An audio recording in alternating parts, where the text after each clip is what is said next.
Sir एक problem झालाय। काय झालं? आज दुकानामध्ये 1 लाख रुपयाची कॅश सबमिट करायचे, पण दीप सरांनी 50,000 रुपयाचंच वाउचर दिले। उरलेल्या 50,000 रुपयाचं काय करायचं? पैसे हवे होते तर सांगितलं असतं ना, खोटं बोलायची काय गरज होती? बाबा दुकानात आहेत ना? हो। मग दीप कधी येऊन गेला? नाही सर, ते आलेच नाहीत, त्यांनी फक्त वाउचर पाठवून दिले। काय मुलगा आहे हा? एक तर 1 लाख रुपये घेतले आणि 50,000च वाउचर केलं, वर दुसऱ्या कोणाकडून तरी वाउचर पाठवला। निष्काळजीपणाचा कहर झाला। ठीक आहे, आपण 50,000चं वाउचर करूया। पण सर पुरुषोत्तम सरांना कारण द्यावं लागेल ना। कारण नाही दिलं तर ते चिडतील। वाउचर मध्ये काय कारण देऊ? एक काम करा, ते माझ्याकडे द्या, मी बघतो। तुम्ही जा। Okay sir.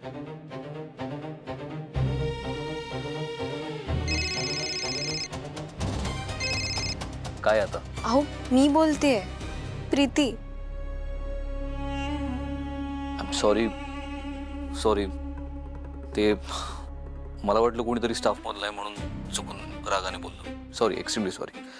बोला ना, काय म्हणताय? नाही नाही ठीक आहे, मला माहिती आहे तुमचा मूड जरा ऑफ आहे, पण अहो असं कामगारांवर चिडचिड नका करू ना। प्रीती, मला कळत नाही मी काय करू। का? म्हणजे काय झालं? तुम्ही माझ्याशी बोलू शकता। अहो मला हेच समजत नाही की दीप खोटं का बोलला माझ्याशी। जेवढे पैसे घेतले होते तेवढं सांगायचं होतं ना, खोटं बोलायची काय गरज होती? मला असं वाटतंय की त्याला त्या पैशांनी असं काहीतरी करायचं असेल जे त्याला कोणालाच सांगायचं नाहीये। म्हणजे अहो तो तुमचा सख्खा भाऊ आहे, तुम्ही त्याला जास्त ओळखता ना, आणि त्याच्या सवयी तुम्हाला माहित असते, हो ना? नाही, बरोबर आहे, तुम्ही म्हणताय तसं पण असू शकतं। अहो स्वराज, पण हे असं काहीतरी असेल तर आपल्याला वेळीच थांबवावं लागणार आहे ना। नाही म्हणजे मला दीपसाठी खूप वाईट वाटतंय हो। तो असं काहीतरी करतो आणि मग स्वतःच फसतो, आणि मग मग बाबांची पण चिडचिड होते ना। खरं। आणि तुम्हाला सांगू का, मला सुद्धा तुमचं मत पटतंय। अहो पैसे हवेत ना, घे तू पैसे, पण त्या पैशांचा चुकीचा वापर नाही झाला पाहिजे, एवढंच मला सुद्धा मनापासून वाटतं। नाही म्हणजे परत हे जर का बाबांना कळलं तर घरात गोंधळ होईल ना, आणि तुम्हाला तर माहीतच आहे की आपण कितीही लपवण्याचा प्रयत्न केला तरी बाबा त्याची चूक पकडतातच, आणि सगळ्यांसमोर बिचाऱ्या दीपचा अपमान करतात। आणि तुम्हाला खरं सांगू का, तुम्हाला जेवढा त्रास होतो ना तेवढाच त्रास मला सुद्धा होतो। अहो बघवत नाही हो मला, आणि पुन्हा असं होऊ नये असंच वाटतं, म्हणून मी बोलतेय। असो, मी काय म्हणते, तुम्ही ना आता जास्त विचार करू नका आणि टेन्शन तर अजिबात घेऊ नका। आणि दीपचं काय, त्याला खोटं बोलायचं होतं आणि तो बोलला, पण तुम्ही मोठे आहात की नाही, तुम्ही त्याला समजून घ्या। आता विचार करू नका ह्याचा, कामावर फोकस करा। ठेवते मी, काळजी घ्या। हा, ठीक आहे, बाय।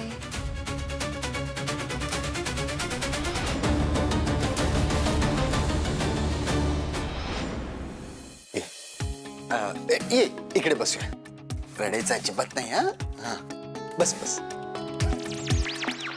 हा एका मुलीसोबत आलाय, असो मला काय त्याचं। मस्त कॅफे आहे ना। एक मिनिट।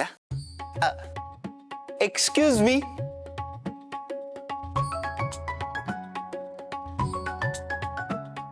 कॉफी कॉफी 2 कॉफी आणि 2 बर्गर आणि 2 French fries with peri Perry.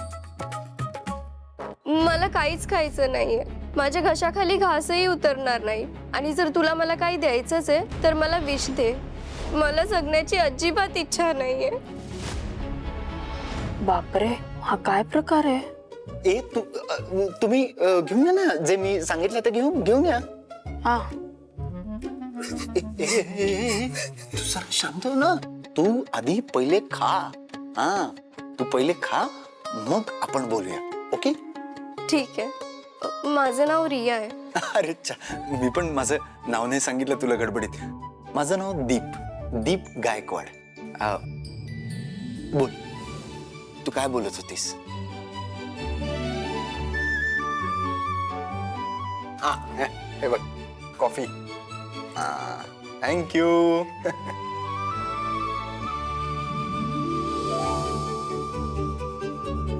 French fries. Peri peri आहे ना? गर्लफ्रेंड वाटतं. एक मिनिट. सकाळपासून एक कस्टमर होतं, आता कसं ते जाऊ दे. मी काय म्हणतोय मीटर, मला तुला काहीतरी द्यायचं होतं. आत्ताच देऊ का? एक मिनिट. अरे ती बघ, ती तुला काही वाटत नाही का रे? हा, तू तिला घेऊन आलास ना, ती रडते तुझ्यासाठी. तू मला काहीतरी देण्यापेक्षा ना तिला तुझा वेळ दे. अरे एक मिनिट. अगं ऐक ना, काय झालं? का रडतेस तू? हा, काही नाही, आजकालच्या मुलांवरती विश्वास ठेवणं चुकीचं आहे. प्रेमाच्या नावाखाली हे लोक फक्त फसवतात, खोटं बोलतात आणि वेळ आली की एकदाचे सोडून निघून जातात. हो बरोबर आहे. हो बरोबर आहे. अशा मुलांपासून ना लांब राहिलेलंच बरं. नाही, ते स्वतःच्या गर्लफ्रेंडच्या मागे मागे तर करतातच आणि दुसऱ्या मुलींच्या पण मागे मागे करतात. म्हणजे असं आपल्याला आपुलकी दाखवतात, गरज नसताना मदत करतात. ह्यांना वाटतं सगळ्या मुली मूर्खच आहेत आणि सगळ्या ह्यांच्या जाळ्यात अडकणार. खरंय, हेच झालं माझ्या बाबतीत. प्रेमात मी माझ्या सगळ्यात जवळच्या मैत्रिणींना गमावलं. का? कारण त्याला माझा वेळ हवा होता. आणि आता जेव्हा मी त्याला माझा वेळ देतेय तर तो मला कारणे देतोय. मी इकडे अडकलोय तिकडे अडकलोय बोलून मला टाळतोय तो. एक मिनिट. मला काय वाटतंय, आपण त्याची बाजू समजून घेऊ. खरंच अडकला असेल. काही अडकला वगैरे नाहीये. बिनकामांचा दुसऱ्यांना त्रास देत दुसऱ्यांचा त्रास वाढवत असेल तो. बरोबर आहे, असंच करतो तो. स्वतःचे प्लॅन्स बनवून मोकळा होतो तो. कधी पण पार्ट्या करतो, कोणतीही गोष्ट सांगितलेली सिरियस घेत नाही. विनाकारण दारू पिऊन तमाशे करतो. आणि मुळात म्हणजे हे सगळं लपवण्यासाठी तो माझ्याशी खोटं बोलतो. खरंच मला या सगळ्या गोष्टींचा कंटाळा आला. मला तर वाटतं आता तो दिवसभर एका दुसऱ्या मुलीसोबत असतो आणि आता ती त्याला आवडायला लागलीये म्हणून त्याने मला सोडून दिलं. नाही, हे बघ, तू ना मला असं वाटतंय खूप वन साइड जज करतेस. केलंच पाहिजे. ती तिच्या सगळ्या मित्रमैत्रिणींना सोडून इथे आलेत, तुला काहीच वाटत नाही?